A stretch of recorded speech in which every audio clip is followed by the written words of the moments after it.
Yes, thank you, Anne, for that comprehensive biography. You'll probably be able to place some of it more closely because on one level my talk is going to be semi-biographical as well. I'm going to go through some of the things I've been working on also over the last few decades. As you can see, I'm chair, or you call it chair, we call it head of sociology. I'm overjoyed to be not chair this year. I'm on a year sabbatical, which is why there are two reasons I'm smiling. The one is because I'm on sabbatical, and the other is because I'm loving riding a bicycle on your flat road. I've just ridden two miles and I didn't even feel it. Well, I haven't cycled since 1991, I think. So it's been great and a real pleasure. As you can see, my focus, I see myself as a sociologist of higher education. But I'm also historically linked with labor studies, so I've been sharing that with John.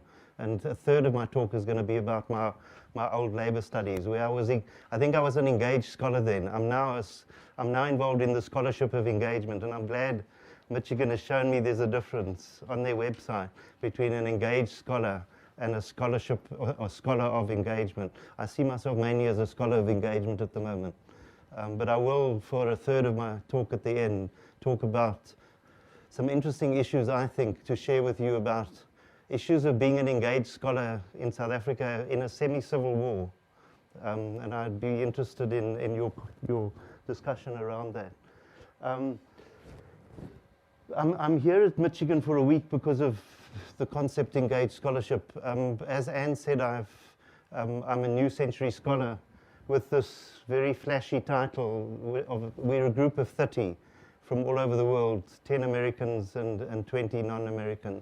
And the theme since last May, we've just finished. In fact, I'm feeling quite sad. Today is my last New Century day.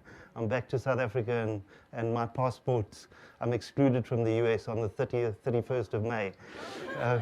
Although I have a J2 visa which can let me in as a visitor. But this is coming to an end. We had our meeting in Washington a week ago where we all presented some of our research. And the focus was on knowledge center and innovation driver, whatever that means. I'm going to talk around that today. I think it's quite a big topic.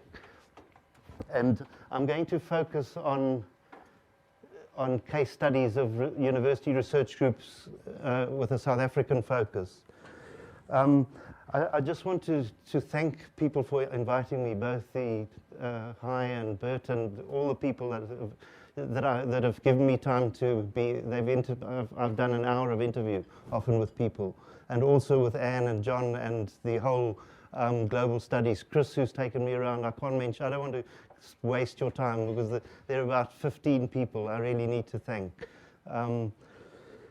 But linked to that, this talk hasn't been so easy to prepare. I must say I'm quite intimidated looking at such a large group. I'm intimidated because it's not simple to know how to approach the topics. And when I'm in doubt, what I always do is I return to where I'm at. So I'm going to talk from a South African situation. Some of my findings and some of my perspectives are the same as yours, some are different. So you're going to have to connect, and I'll probably talk for I've got quite a lot to say, I realized. So I'm going to talk for 3/4 to an hour and then open it up to questions. And I'll be very interested in your response, particularly the last third. I've actually never presented to a South African audience or anybody the last third about my labor studies engagement.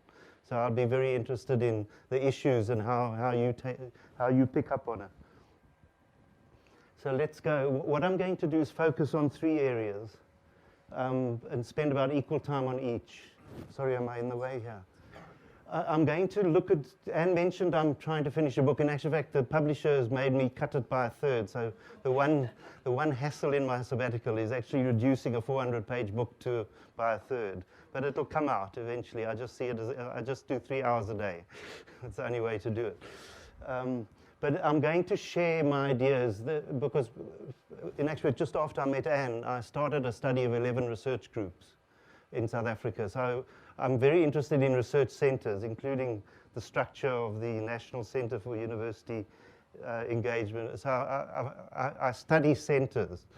But it's taken a long time, partly because I was running a master's in higher education studies for 4 years, and then those of you who've been a chair or head of department, it's not easy to do research. So it's taken me 8 years. But what I have done is I studied the 11 research centers in 2000. I revisited them in 2005, and then I went back to them again in 2007. Each time I went back, I had to change my ideas completely because they weren't developing the way I expected. So I did what I call a historical sociology of 11 groups, and I'm going to talk to you about some of that.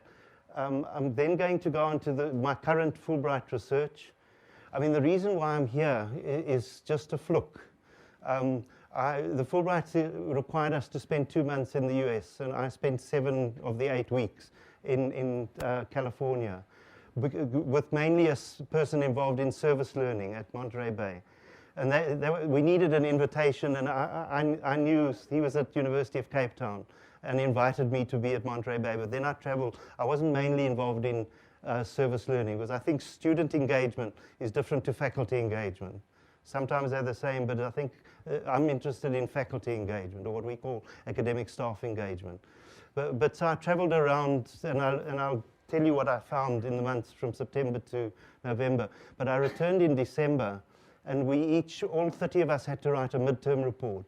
And this Russian woman on our group sent us all, we all sent each other the midterm report, and she said she'd visited Michigan State University to look at agricultural extension, because she's an agriculturalist in the middle of Siberia. So I thought, extension I know, let me look at what's going on with extension. So I clicked extension and I hit your center. And I thought, wow, there's a national center for the study of university engagement. So I shouted to my wife, don't bother me for 2 days, I'm clicking. And I clicked. I read as much as I could on I mean, it's very easy in Cape Town to now read. I mean, I probably know more about some of your things than you do. So and then I wrote to Anne and said, look, I've got to spend a week after the last Washington meeting looking at your coming here. And it's been incredibly valuable, interviewing people. Your Journal of Outlook, Higher Education Outlook and Engaged Scholarship is not available yet on the website. So I photocopied the whole of Saturday. I'm now carrying and Bert has given me another thick lot. So I'm carrying back gold, as well as talking to people. So for me, it's been incredibly valuable.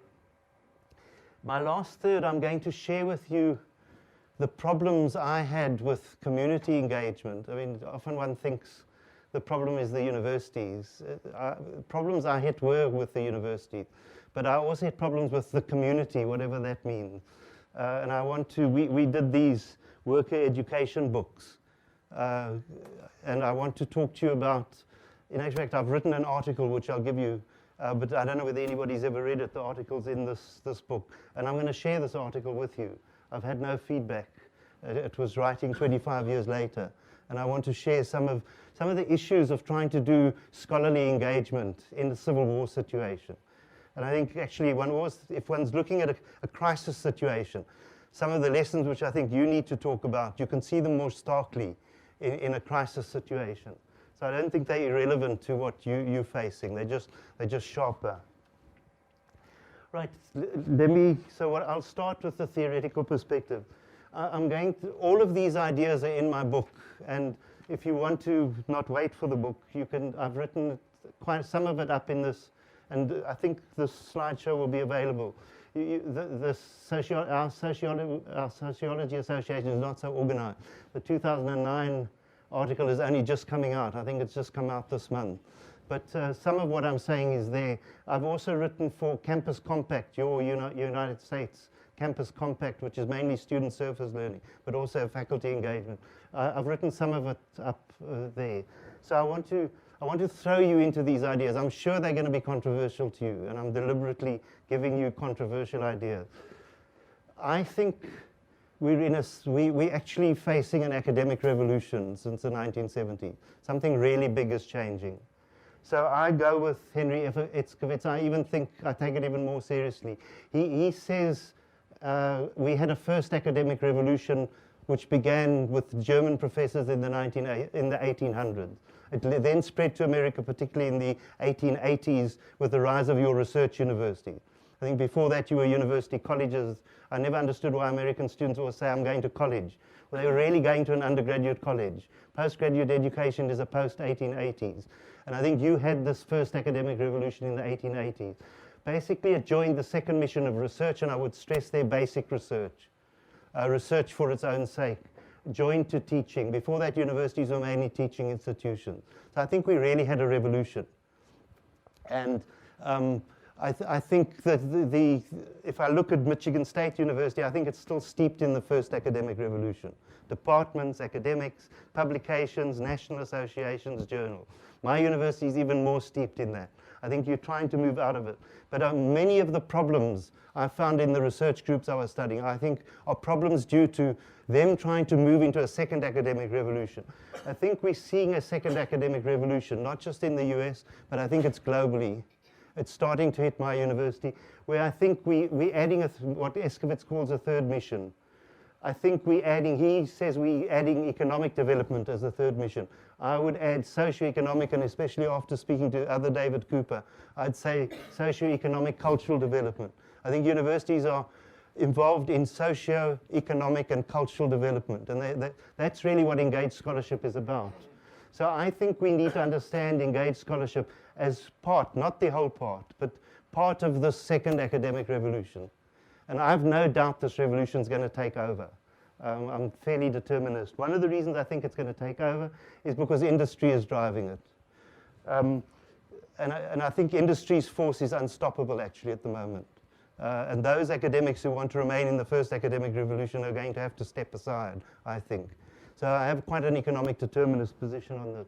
When I looked at my 11 research groups, I knew about Escovitz's idea of a triple helix, but this was absolutely dominant in 9 of my 11 groups.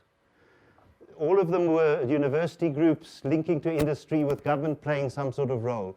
The triple helix in my research book and those groups is alive and well. What I didn't find, I only found amongst 1 and maybe 1.5 groups, an engagement with what I call civil society. So I call this the orphan. And I'm interested in Michigan. You are pushing hard on the university engagement with what you call community. Well, what's interesting is you don't talk much about, I was in an interesting interview yesterday, and I asked the lady, do you see industry as part of community? And we had an interesting theoretical discussion. I think it's so, I think I'm increasingly think we need to think about all 4 working together in tandem, rather than just what I call the 4th helix, which is what I'm studying now. My focus of studies is on university, what I call civil society link. But increasingly, I think we need to see it as 4 groups working together. Right, so that was the first idea that I think, and that's part, I think, of the second academic revolution. It's got a number of components. The first component is, I think, it's being carried forward by the triple helix. The second, I think, I found interviewing my groups, when I began my research, I had a concept of pure research. I had a concept of research and a pure or basic research and applied research. But I found that a lot of my groups were doing basic and applied. And I began to say I called them fundamental applied, because they were combining both, until I came across Stokes's idea of use-inspired basic research. And I think many of us are doing what I call use-inspired basic research. Pure applied research, PAR, I would say you're dealing with a specific problem in context. The problem is defined. I think you could put my talk at the moment as use-inspired basic research. I don't know exactly how you're going to use with these ideas. I don't even know. But I know you're going to use them. Then it's not just curiosity research. So I think this second academic revolution, one often, and people who attack it say the university is going to turn into an applied institution. Not true. What I think is moving is to become a use-inspired basic research institution. And I would see much of your evidence-based as a combination of PAR and UIBR. You're probably doing both of those. So both of those are what I call, when Anne gave the title of my book, use-inspired research. I see use-inspired research as a combination of UIBR, use-inspired basic research, and pure applied research. And that's what we're doing with engagement. This group is curiosity-oriented and oriented to publishing for their peers. But I would see engagement as this. So for me, understanding use-inspired basic research, I think that's what the second academic revolution is about. And I think industry needs use-inspired basic research. In actual fact, industry is turning to universities more for that, I think, than that. But I'll come to that. I don't want to talk a long time because a lot of my own research in the book is about what I call units and centers. And I just want to throw these ideas. I'll go very quickly. I think the second academic revolution is changing the nature of organization in universities. From departments, it's not getting rid of departments, but it's adding, you can see by this diagram, it's adding units and centers as a new structure. And I think we have to see centers as a theoretical structure, a new structure in the second academic revolution, which is difficult to build. I think centers, my centers rise and fall. I started with 10 or 8 centers. At least half of them don't exist anymore because they've been crushed by the first academic revolution. So I think we need new systems of value to nurture these. Basically, what I argue is that the first academic revolution involved a traditional small unit. You call it the principal investigator. It's a PI with a few postgraduates. The PI doesn't even call himself or herself a unit, but I think it's a virtual unit, a little group. I think that under the second academic revolution, particularly under use-inspired basic research, but also pure applied research, I've argued that at least in my data, I'm seeing 3 types of new structures. One is a small unit, which looks a lot like this. Another is what I call a network of small units. And the last one, which I think is particularly valuable, is a center, and I would argue Bert's National Center and the one that's Center for Community and Economic Development. They are embryonic centers of the ones I'm talking about. So let's look at this transformation. This transformation is fairly easy, and I think in America it's the easiest, and most people are becoming engaged scholarships using that. Basically what you do is you simply stay with your old unit, which is the PI, what I call a researcher and a lecturer, because most of you are lecturing at the same time as researching. So you're a researcher lecturer, you have a small group of postgraduates and a few postdocs. The scientists tend to be in a lab, the social scientists say, I'm in my group, and you write for peers. In the old first academic revolution, you write for your peers. It's journal articles and books.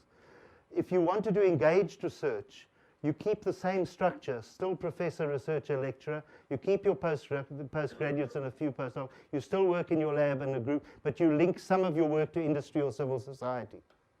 So you keep the same structure, but you become engaged with that structure. It's very easy. And interestingly, I think most American engaged scholars are using the old structure. And if you do that, it's very easy. You don't have problems. Another route I'm finding, which I didn't theorize at first, is what happens is a group of academics get together. So it's what I call a network or a cluster. So each of them is still the professor, researcher, lecturer.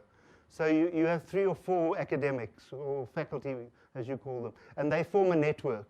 They form a network around a research program. You might all be doing engagement about youth, problems of distressed youth. So you form a network, but you hold your own little group. You're still a PI of your own structure. So it's a network of PIs.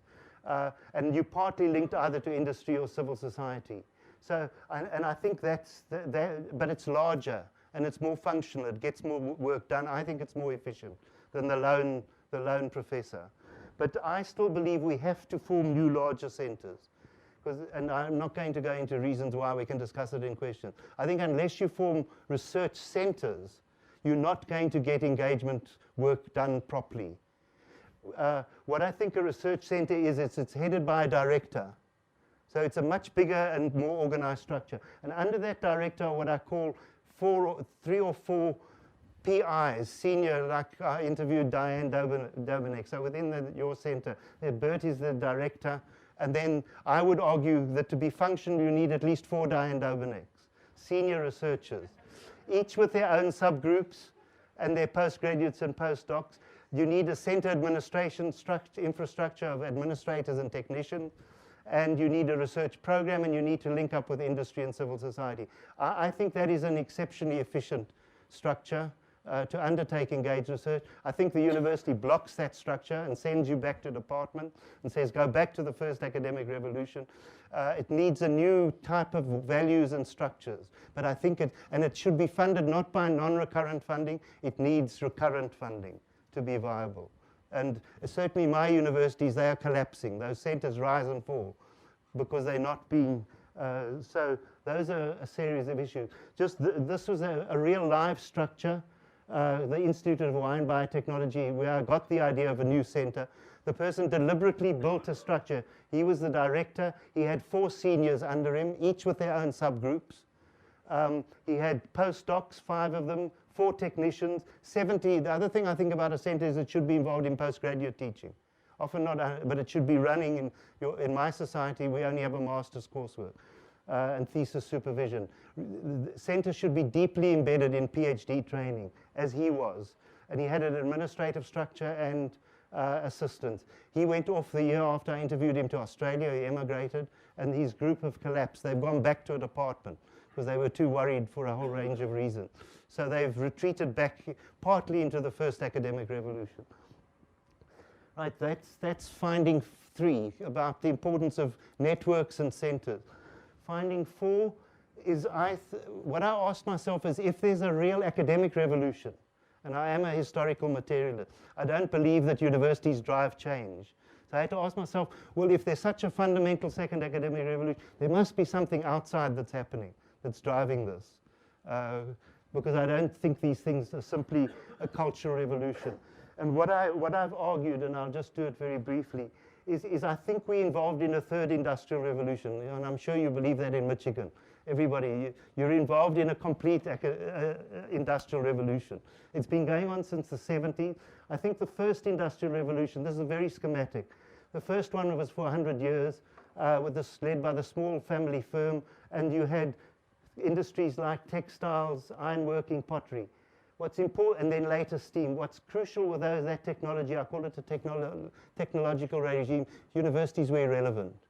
That was driven by practical men. They were men outside mainly the university. I don't think science hardly played any role here.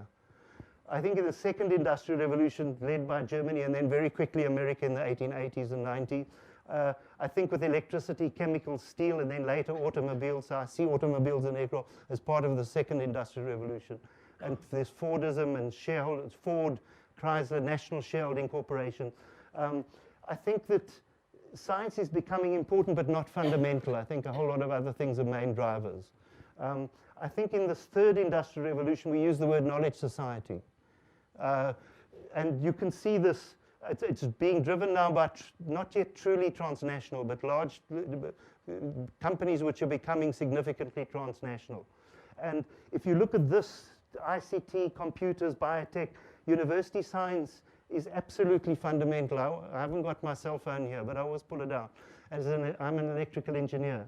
And as a physicist said to me, because I did electric, but I didn't, that to understand how within a transistor, transistors are inside your cell phone, to understand how electrons move in a transistor, you need quantum physics. Without quantum physics, quantum physics is the basis of your cell phone. The same with, I see Michigan is now getting involved in biomass.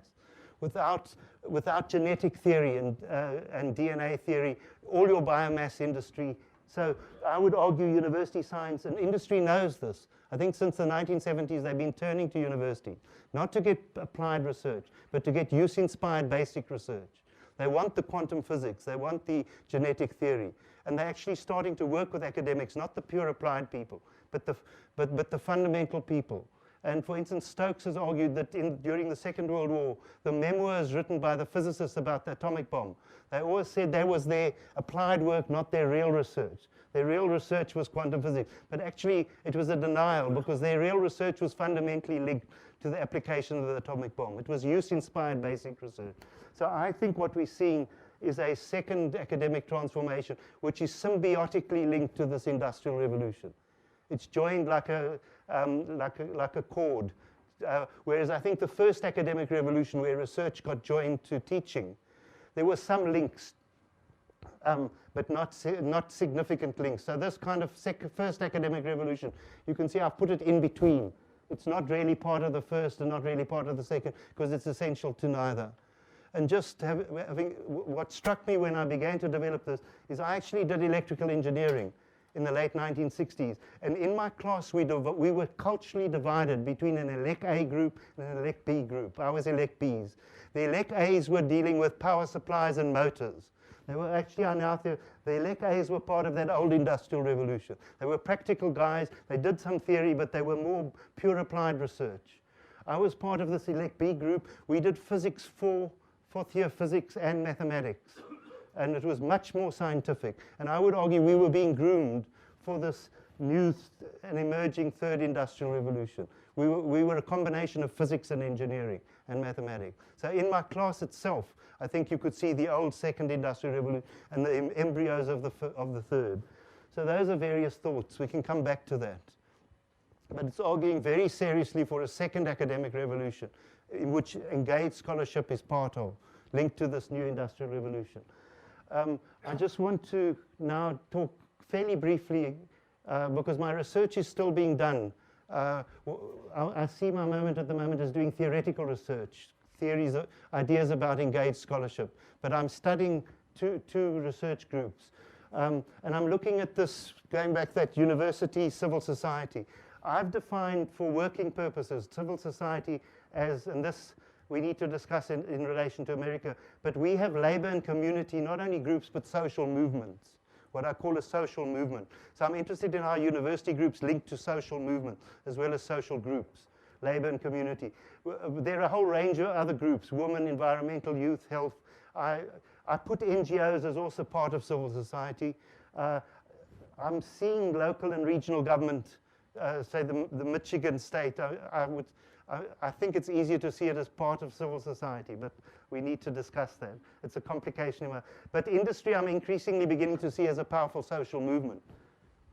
I think the way to theorize industry is also as a social movement. Whether it's in civil society, I'm not sure, but I certainly think it's a social movement linking to universities. I've mentioned how I stumbled on engaged scholarship during December. But I gained very valuable ideas about engaged scholarship without using that term. While I was in California, I began to see that in some sense, engaged scholarship is being driven strongest by the health people with the idea of transnational research. I think they are real pioneers in how they're pushing that forward. And I was excited to find the sort of work health people and interviewed one or two. I think the urban studies people are also quite far ahead in pushing this. My own discipline, sociology, some of you might have come across the idea of public sociology. But I'm also interested in what I call organic public sociology, which I'll touch on. Because a lot of my research in my case study is looking at organic public sociology, which is an interesting concept, which I'll come to. I think the student service learning movement, I would hypothesize, is much stronger in America than your faculty engagement. In actual fact, you've created a real student service movement, which in relation to a faculty or what we call academic staff movement of engagement is still stronger, I think, relatively. I then stumbled on the Carnegie classification, which for me was very valuable, but I also noticed, and we could discuss, that most of your leading research universities are not asking for classification. I don't see Harvard there, I don't see Princeton, I didn't even visit Stanford. Although I was quite close, because I asked which faculty are linking up with the labor movement and community movements, and I couldn't get a center that was doing that strongly. Industry, yes, with Silicon Valley. So, but then I stumbled, and I think was very valuable, I don't need to talk to you, Boyer's idea, and then into the Michigan Engaged Scholarship. But why it was so valuable for me to come to your concept Engaged Scholarship, which I think is a really rich, so in my view, your Michigan University 1993 study, and then the subsequent of a concept of engaged scholarship is a real breakthrough. I mean, I think as an outsider, I can stress that. You're probably too modest. I think it is a real theoretical breakthrough, which you should, and I think engaged scholarship is different to the scholarship of engagement, also a useful distinction. Why it's useful for me is that in South Africa last year, as I read the documents and been involved, there's such a confusing set of terms. People talk about community engagement, community service, civic, social responsiveness, outreach. It's a whole baggage of concepts, none of which really mean engaged scholarship. And then you get, but politically you got what I call a fight between the community populist and the academic conservative. And community populists are strong in South Africa. I don't know how strong they're here. Community populists are often outside the university, but interestingly, some academics within university I would argue, are community populace. They argue we must be engaged, but they don't say we must be engaged with scholarship. So they talk about engagement, and the universities must get engaged. And I think they lose this, the couplet, engaged scholarship. We've got at University of Cape Town, the academic conservatives are incredibly powerful, although I think industry is going to push them aside. They talk about scholarship, peer review publications, and forget about engagement. And this group still drive my university strongly. I want to just mention, you know your definitions, I'm sure all of you know, but when I come to my work in this International Labour and Research and Information Group, I'm going to apply your definitions because it actually helped me understand quite a lot of the issues I was being faced with. So an important thing I think in your, because I think to talk about engagement, you first need a concept of scholarship, which your 1993 document stresses. I think it's the scholarship of discovery, synthesis, transmission, and application in your concept. But I think what's interesting in the concept there is it's based on methods and ideas of existing disciplines, professions, interdisciplinary field. So it's part of the academic organization of a university, the centers, the units, the department. It has to be linked to that. I think it's often just the four aspects of Boyer, but the concept of scholarship in your definition out of your 1993 says it's based on the ideas and methods. And I think those two lines are important, and I'll come back to that in terms of my labor group. This, I think, is also important. Again, I'm going to come back to it, and I won't be able to flip back to this. But what qualifies as scholarship, and I've summarized, is scholarship based on accumulation of ideas and knowledge. If you're doing scholarship, it's based on a history of ideas in that area. So if I'm doing labor studies or internet, it's linked to a history of ideas and methods of a body of knowledge. Important. It involves best practice work, so you must be doing cutting edge work, not sloppy work, and I'll come back to that with the group. And I would argue it mentions recognized, it's based on ideas here. What I think, and with intelligent openness to new information, I think it involves a critical perspective. So scholarship has to be critical. You can't just accept the existing idea. So I'll come back. It's based on an accumulation of ideas, best practice, and critical perspective. Again, your definition I found of outreach, this you all know, but I think the last line is not often stressed. But again, I'm going to stress it with my labor group. If you're going to do outreach or engage scholarship, it must be consistent with your university mission and unit mission. By unit, I mean your department or your center. So I think that line, again, I'll come back to. It must be linked to your department, your center, your academic niche, if you like. I really like the idea, and we only have just beginning, the issue of promotion and tenure. I think you've got, again, I've come to Michigan to find how you're doing this. I think it's really good how you're pushing that forward. I think Bert was part involved. And this is from Hiram's slideshow, please excuse me. I also presented this for the Fulbright New Century. I think this is a wonderful table to show people, particularly this. My university doesn't take column 3 seriously. In actual fact, some schools want to remove that from promotion. I think I've also discussed with one, I think the idea of innovation, the theoretical concept of innovation is creating new products and processes. I think that we need to think through this as innovation, new products and processes, which is different to just research, the creation of new knowledge. It's actually transforming new knowledge into products and processes. I think they're very valuable, that column. What I see in your documents is you don't say when a person is not doing engaged scholarship. I think we need to say that quite clearly if we're going to win the battle. And I've got 3 examples, and it'll link to my group as well. I think, and this is why at my university there's confusion over this. I think that an economics professor that's serving as treasurer of their high school is not doing, they're not doing engaged scholarship. They're doing what your documents call service. And I think you're absolutely right to say service is not always engaged scholarship. I'll go further. In my electrical engineering, I think that an electrical engineering prof who's just doing routine testing of electrical motors is not doing engaged scholarship. They're doing what I call routine testing work. And it's not classified by UNESCO as research. And I think it's, so that kind of contract work where people do a whole range of contract work, which is just routine stuff, I wouldn't call it engaged scholarship. And the same in this, one of my research groups, I didn't have I'll keep it confidential, but it's linked to this example. A professor of accountancy that's actually giving courses to local government on marketing. Marketing is not, going back to this, marketing is not the accountant professor's mission. Accountancy is their mission.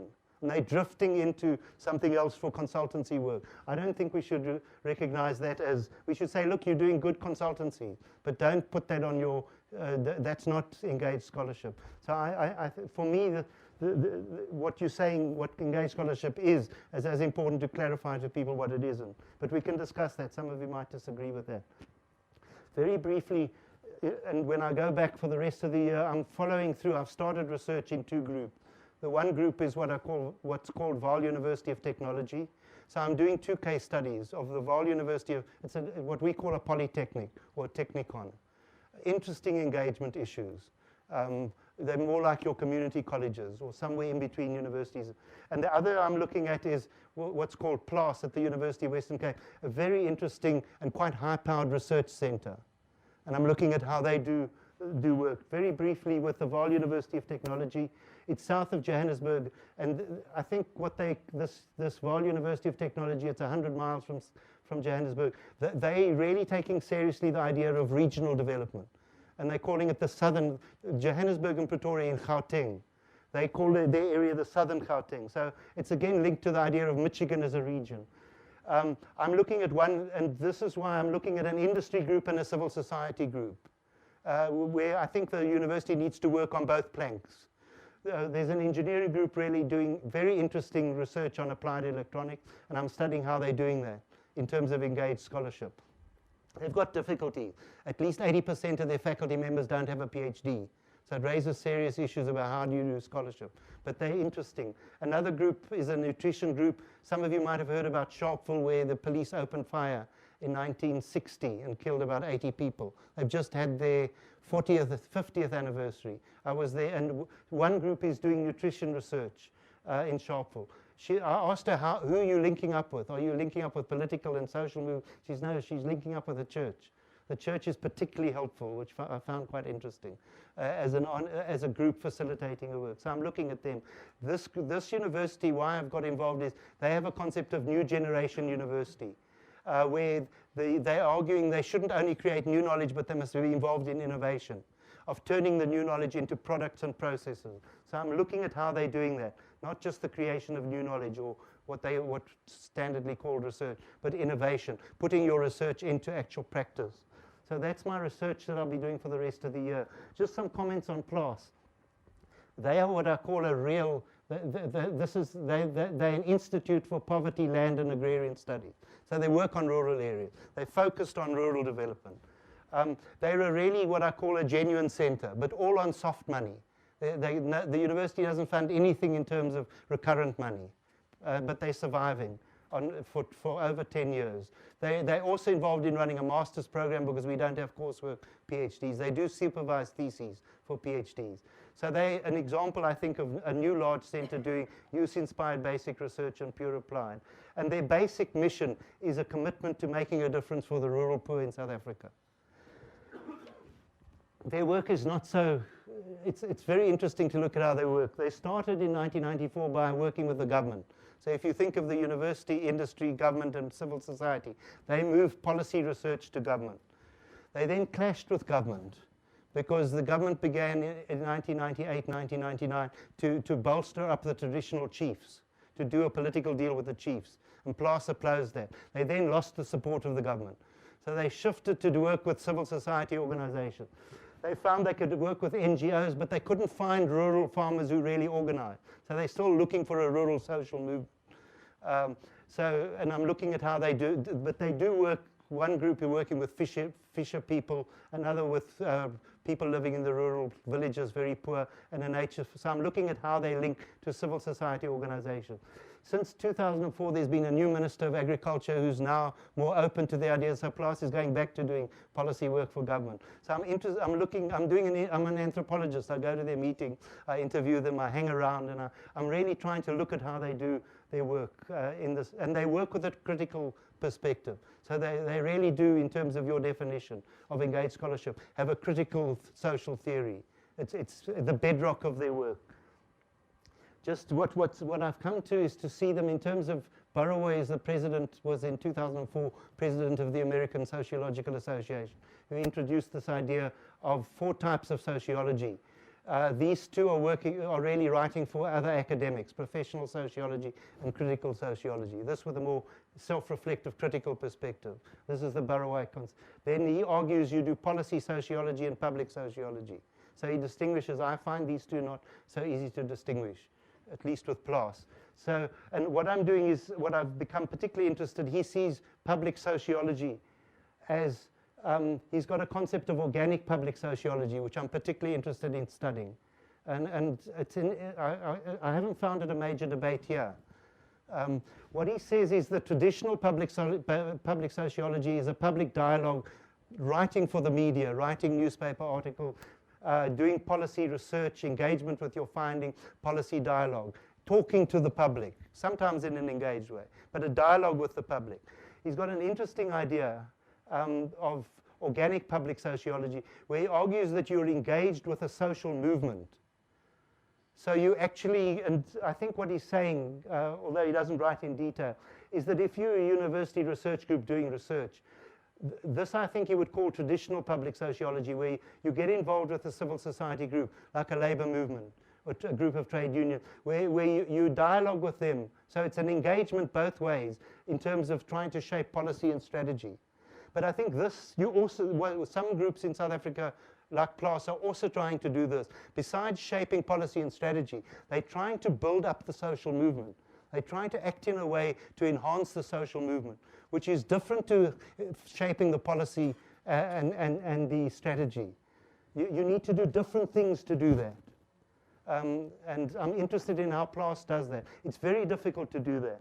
And I want to discuss now my last point of how I got involved trying to do organic public sociology with a labor group in the 1980s. So I would see that what we were trying to do was organic public sociology in the 1980s. And I'm going to share with you questions that come out of my involvement of this International Labour Research Group. It was based in the sociology department. I actually initiated it in 1983.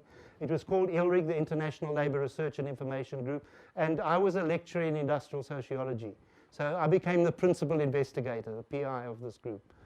And I need to just, to start a debate about the issues, I just need to give you some background. I decided I actually left the group in 1989. I resigned from my own group. It's an interesting, a PI withdrawing. And it was quite traumatic. And I haven't, but 25 years later, ILRIG still exists. And it had a 25th year anniversary in 2008, from 1983 to 2008. And I agreed to write a critical article. I've never had feedback, but I wrote reflections 25 years later of what I think happened. And much of what I'm going to say now, I can send people, because I don't think this is online. Again, labor movements and groups like this don't put their stuff online. So if you're interested in I can send you the article and even try and get the book scanned in. There are different people writing about 25 years of ILRIG. As I mentioned, I established it, so I didn't use the word engaged scholar, but I saw myself doing what we then called extension service. So as a lecturer, I was lecturing undergraduates on international labor studies. I'd done a PhD on Botswana, and I lectured on, I started with Botswana trade union and Tanzanian trade union. And then I found African trade unions quite boring because they were quite co-opted, and so I turned to Latin America and started teaching Chile and Brazil and Bolivia. So I was teaching this stuff. What I found, what I knew from my electrical engineering department, I had a wonderful electrical engineering prof who did research on lighting. Every afternoon after he lectured to us, he used to go and help firms and even the university on their lights. He was doing more pure applied research than use-inspired basic, but he was an engaged scholar. And he had his research group, that a traditional principal investigator and a few postgraduates. So I thought in 1983, well, why don't I do this, but for the labor movement? Instead of working with industry, let me do exactly the same. So I've just followed with research grants, any tenured lecturer could start a group or a unit. So I opened up ILRIG as a research group. We started doing these booklets, and this is the booklet on Brazil. There's one on Bolivia. This is Brazil. We translated all the booklets into African languages, and we did a May Day book. With the short books became much more popular on May Day than the longer books. And I'll mention a few things. There was a history of this. There was a group in Cape Town doing what were called South African labor history books. We decided to produce our books with much more glossy pictures and looking nice. They'd done much more basic books. But they'd started the thing in 1980. And a group of academics had launched the South African Labour Bulletin, which still exists. You can get it online. So there was I wasn't starting new. There was a history. I just want to mention a few things because the issues come out of this. We got a grant from a Dutch NGO. I didn't know at the time that they were linked to the ANC, the African National Congress. Somebody suggested ask them for a grant, and I sent in a proposal, and I got quite a bit of money to do 4 books. I said, good, let's go. And the idea was to do international research and information, and I'll come to this. We did some information, but we also had research in our title. We produced, first of all, 4 books, and then we did an Africa series. We also did information packs, a kind of education package on Chile, Zimbabwe, etc. All the work, at least initially, were linked to my trade unions in the Third World Sociology Corps. So I've interviewed one person. My work was integrated between research, teaching, and engagement. It's interesting, I didn't think of it like that. And your center is studying the integration. But I knew I had to do an integration.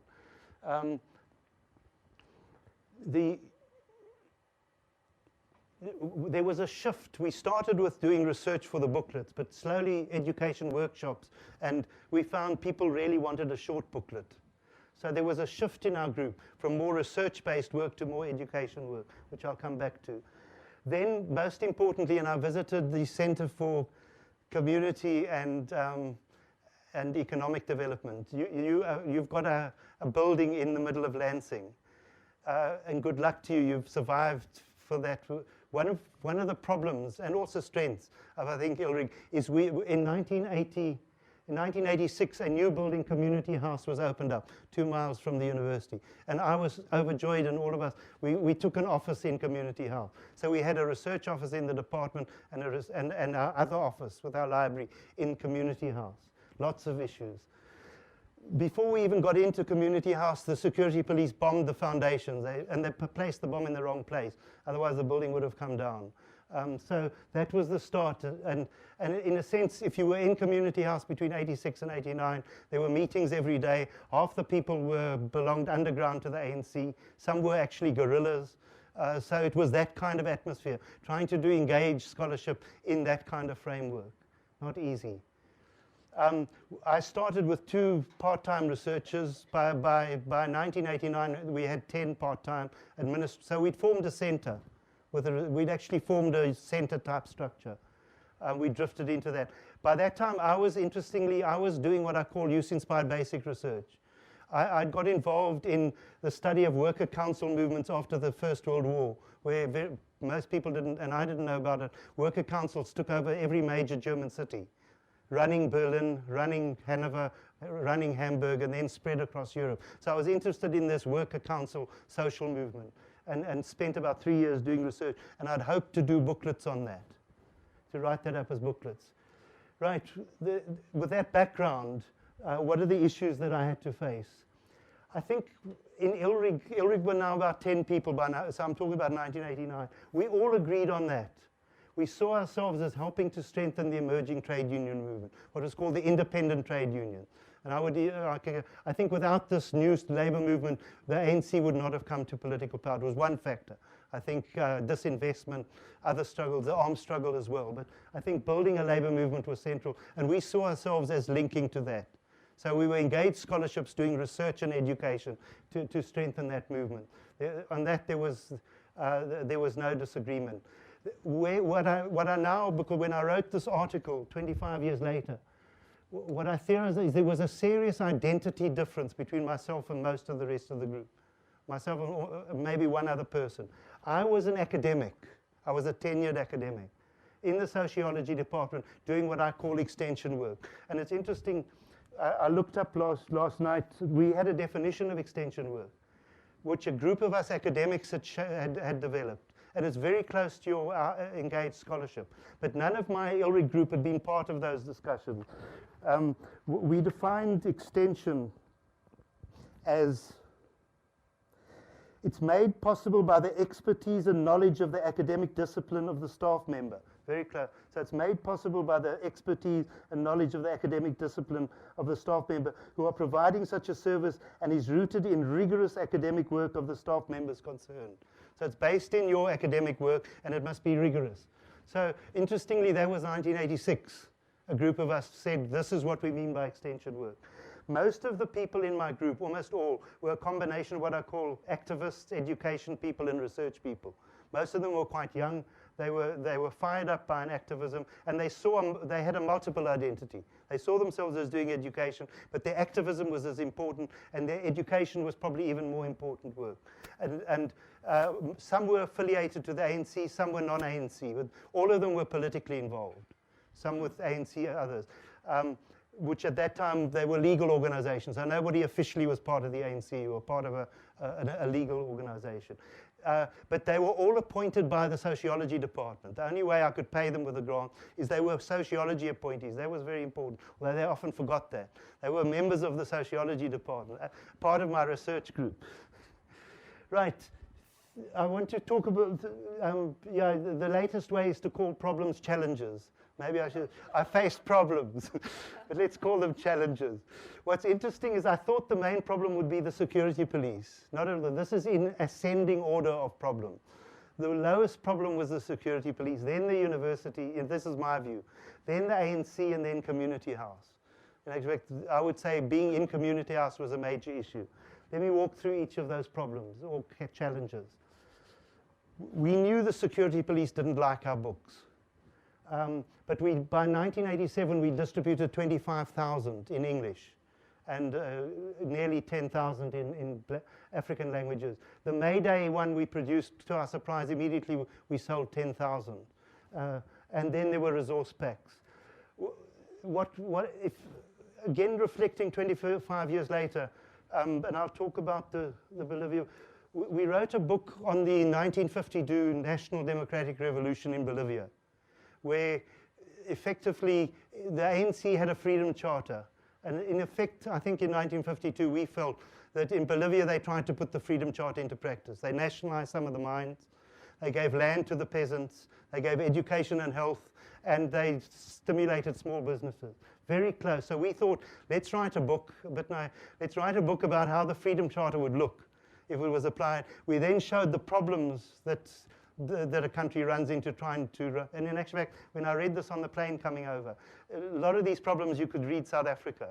It's very interesting. And eventually, this is 1952, eventually military rule takes over in the 1960s. So it degenerates. So we wrote this book.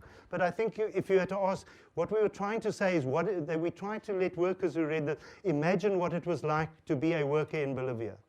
So what was it like? That was, I think, although we never spoke clearly, our books, this was about what is it like to be a worker in Brazil. That was the underlying idea. And this created, we had to find a style, and we told most of the books through a story. So that, for instance, in the Bolivia book, we had a story of this woman, Domitila, who was on the mines. So we told a lot of it through a historical narrative, semi-fictional, I would say. And there was a heavy stress on what I call the experiential voice. Through narrative, we brought in the experiential voice. And ILRIC was very strong on the experiential voice. I used to stress the analytical voice. That built into the book has to be analysis. And we all agreed on that. In the Bolivia book, it was quite easy. What we did is when we came across controversial issues, we had three workers debating things. There was an issue of whether you should be linked to a political party.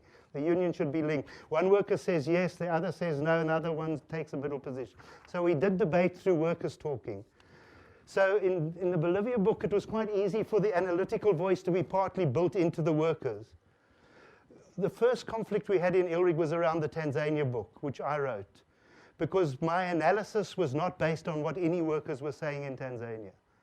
And I said this has to be the ILRIG, this has to be the writer voice. When a person reads the Tanzania book, they must see that ILRIG is saying this. And we need to find a way of saying this. Some people in the group said, no, the workers in Tanzania must be saying this. And I didn't think it was an important issue. But I think it is an important issue because there's some analytical things which workers are not saying. I think scholars are saying. And I think you have to be open about what you as a scholar are saying. You can't bury it in and pretend that the labor movement is saying this. And we hit problems with this. But it wasn't then a major debate. So I mentioned this, what the book was about. What I didn't expect in the Bolivia book was how long it would take and how difficult it would take. You can't, none of us spoke Spanish, so that was a major problem. We had to read. It's very difficult doing a simple book. Simple books are difficult to do because you really have to be a good scholar. You don't want to write rubbish about Bolivia. And it raises that issue about cutting edge knowledge. So it took us much longer to do the research. We sent it to somebody to check. Fortunately, the person who read the Brazil books was in ILRIG and could speak Portuguese. But for me, it began to be a problem. I felt we weren't often expert enough. Because you don't want to actually, I would argue, and the group felt, write nonsense for the labor movement. You want cutting-edge scholarship. And so I think we hit the issue of longer and difficult became, for me, a major problem. And then an interesting thing happened. The book was banned by what's called the South African Publication Board. Some of us, particularly myself, had a position of what I call a war position. We should fight a legal struggle, that the way to build up the labor movement is to find the legal space. So we had a very good lawyer who took the book, who argued, went before the publication board. At that time, discourse theory wasn't well known. And he said to the publication board, there was a very sophisticated academic who'd read the book, conservative, who said, this book is revolutionary and calling for action. And our lawyer said, but where's the word revolution mentioned in the book? He took a content approach, and where's the call for action? And he won it. So the book was then unbanned. And after that, occasionally the police visited the university, but I took seriously our research. We were present in the university research report. And our university was quite supportive. So that comes to the university. What was interesting is our vice-chancellor, new vice-chancellor, gave support to ILRIG. He actually instructed the administrators in the research office to lodge our unit as a unit. He said he wanted us to change the name ILRIG, International Labour Research and Information Group. He said the G is too much a big group. I want you to call it a project, a P. But by that time, we'd already advertised ILRIG as an ILRIG, not an ILRUP. So we ignored it, and he didn't ever call us in. My department supported it, but what I found most difficult is not getting support from faculty, but getting them to actually get involved. For instance, I asked one person to write on the Russian Revolution, another on other changes. It was very difficult to get other faculty involved. The research committee said we're not doing research. They didn't want us to fall under the research committee. Although I argued we're doing research. And what I said about Bolivia, I really think actually the research side was most difficult. So we fell under a new committee called Extension. So there was a split between the research and extension committee. I used to argue with the research committee and other scholars that writing a simple book, and I still hold this, if you're a quantum physics professor, writing a simple book about what quantum physics is for K-12 people. It's very difficult, it's more difficult than writing a journal article. So I think to be a scholar writing simple is difficult. Occasionally the university and my own department said, why aren't you writing more peer-reviewed publications? In retrospect, I think we should have written more. But in actual fact, the university was not an issue. What I didn't expect is the ANC would become a problem. And they actually, in a sense, cut off our funding, or at least groups did. I still don't fully understand why it happened, but at least some of the issues was we had started with working with Cape Town unions as part of because we were in Cape Town. And those unions began to question the United Democratic Front, which was a popular front, and they actually didn't join the UDF. And that created enormous tension.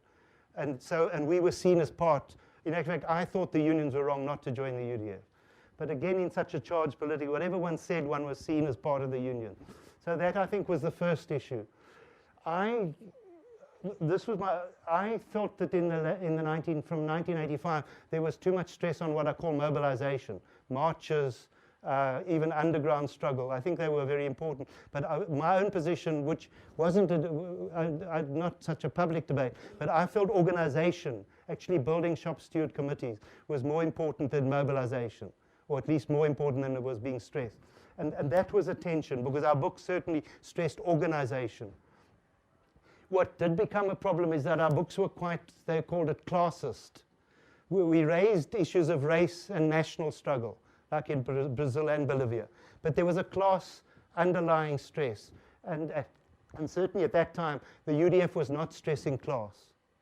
And so our books were seen as classes. But I think if I had to guess, our biggest problem was Brazil. And again, my naivety, I knew when we chose Brazil in 1984, there was the issue of the Workers' Party, which Lula, today's president, the Workers' Party growing up as a party linked to the automobile workers, to the worker union. So there was an interesting link between the trade unions and the political party. But what interested me most in the Bolivia was that under military repression, you could still organize a trade union movement. Brazil is a very interesting example within military repression. I was also interested in understanding what in the literature said bureaucratic authoritarianism, which I thought South Africa was very similar to Brazil as a bureaucratic authoritarian regime. So at least those two ideas of building movements under oppression and the nature of the state, those were the lessons for me, not the issue of the Workers' Party. But the Brazilian Workers' Party was against the Communist Party in Brazil. So this book was taken as we were supporting a Workers' Party against the South African Communist Party. And some trade unions were arguing that. So we were seen as what we call the workerists, supporting. And no matter, that wasn't actually my position. But you enter this, as one of my black researchers said, don't go into this naively, wake up. You're in a political minefield.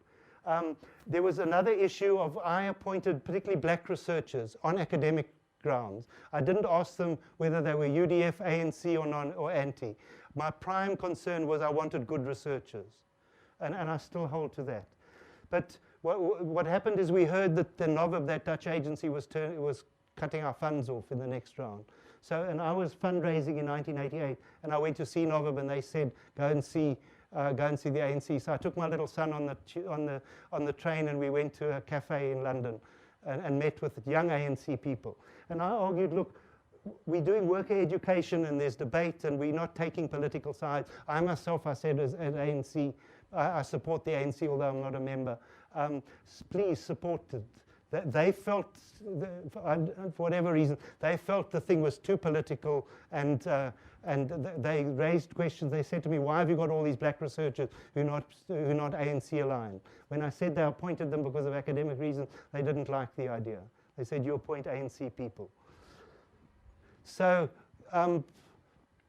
to just summarize, eventually that came to a head in '89, and I think the reasons I had to withdraw from the group was a series of reasons becoming more and more important. It was clear that for me, while I was involved in research on the European labour issue, the group as a whole was doing much more education workshops and library resource. So there was a tension. And actually, my own group was saying, why are you taking so long doing the research? And my reply was, I still don't understand the European labour movement. But so it was really an issue of use-inspired basic research versus more immediate. And I think what a debate emerged between what I call, I was basically arguing for theory as an academic based in the university. Others in the group were saying we need to stress worker experience, activism, and struggle. And this became a real tension. And sometimes it even took, although interestingly not amongst black researchers, but some of the white researchers saying you're just an academic at the university, you're losing touch with experience, activism, and struggle. And in some senses that was right. And I still say it's not one's main role. I was getting certainly involved in longer-term research rather than short-term issues. I was beginning to worry about the academic work that we were doing. For instance, some researchers brought out a pack on solidarity in Poland. I thought this was bad research. It was quick and dirty and not serious enough, and even some of it factually not so good. But I raised questions, and they said, well, we need to do the research quickly. It's topical and it must come out. And the same thing emerged when people proposed we must do a newsletter. And I think for me that links back to MSU's definition of scholarship. You cannot get involved as an engaged scholar unless your scholarship is good. I still hold to this, no matter how immediate the other work is needed. But this was never resolved. But what these two became a central issue. At the time, the trade unions were worried about NGOs and saying NGOs are not accountable to us. They're running our education programs, these service organizations as they call, and they need to be more accountable to the labor movement, which led to at least one or two ILRIC people proposing we should come under the direct discipline of the trade union. That when we run a workshop, they must decide what is done and how it is done for education workshop. For me, this is really a complication. A university-based research group coming under the direct discipline but this was being directly proposed. And I had to ask myself, what about our books then? Would they be vetoed? And what is the autonomy of scholarship? Which, I mean, in a sense, you often, I suppose here in Michigan, you're not faced directly with that. Being in Community House in 1989 in South Africa, this was a central issue. And then finally, I think the final thing that persuaded me was that I saw our group, and it links to that Michigan idea that it must be based on your niche. Our niche, as I saw it, was ILRIG, International Labor Research and Information Group, based in the sociology department under industrial sociology. We got a request to write a booklet on the bus boycott in Cape Town. I said to my group, but that's nothing to do with industrial sociology. It's more needed than industrial sociology, but it's not our niche. They said niche-mish, it's needed. You know, and so they were actually asking me to move out of the niche. And I could see this was impossible. So I moved out. What happened is to defend ILRIC change, we had an interesting debate about whether the R stands for research or resource. And I think it's and they were right. They wanted to be a resource group more than a research group. And they changed the name, honestly, and I thought that was good. And they've survived for 20 years. They stayed on campus for a while and then moved off and became a service organization. By 2003, they changed the R from, they were known as International Labor Resource and Information Group. They changed it back to research in 2003, and they're now doing really interesting globalization research with an international perspective. So they've gone through an interesting transition. I myself shifted to higher education studies. I shifted field. That's how I got involved. I got involved in university, research into university. And I'm now not an engaged scholar anymore. I'm studying scholarship of engagement. Thank you very much.